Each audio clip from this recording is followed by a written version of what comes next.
All right, welcome back. So, what you see there in your slides there, I'm on a slide that says financial markets, securities.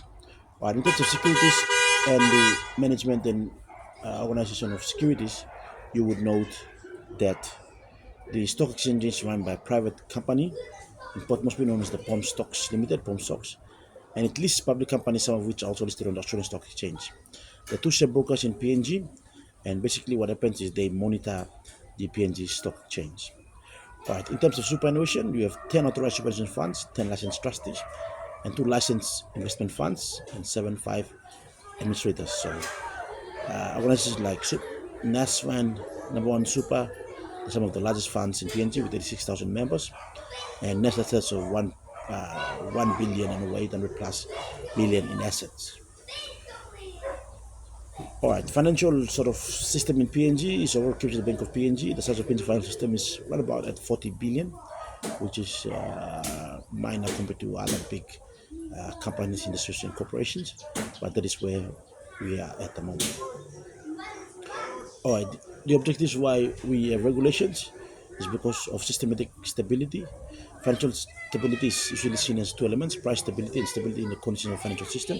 We have to have a financial stable system in order for the system to be steady and some objectives of the economy to be achieved. Price stability is achieved through changes in general price and basically the economic decisions. All right, depositor protection. Depositor protection can take many forms, including formal government guarantee or depositors' general statement of intent to protect the interest of depositors. So when people deposit money into your bank, you should be able to protect it and then give them access whenever in the world they want it. All right. Also, three, the social objective central banks have improved social welfare and they have to improve social welfare just to guard against inflation and to increase inflation and ensure that employment levels are at a good sort of rate. Right, for the interest of people of Papua New Guinea, the objective central bank are when you have the central bank, it's like a bank to bankers, is to formulate and implement monetary policy with a view to achieve and maintain price stability, to formulate financial regulation and prudential standards to ensure stability of the financial systems in PNG, to promote an efficient national and international payment system, subject to the above to promote macroeconomic stability and economic growth in Papua New Guinea. And C is to promote an efficient national and international payment system. And last but not least, subject to the above to promote macroeconomic stability and economic growth in Papua New Guinea. So in the slide also, I was giving you a list of authorized financial institutions. Please don't get conned into money schemes like they said they're banks and they give you returns and you pour all your money into it and you lose all your money. You have to go to note that all these institutions they have to be registered under the Central Banking Act and the Finance Institutions Act 2000, and it has to be regulated in PNG. Otherwise, if they are not regulated, if they are not provided for in the approved list that we have, you see that they're illegally operating in PNG.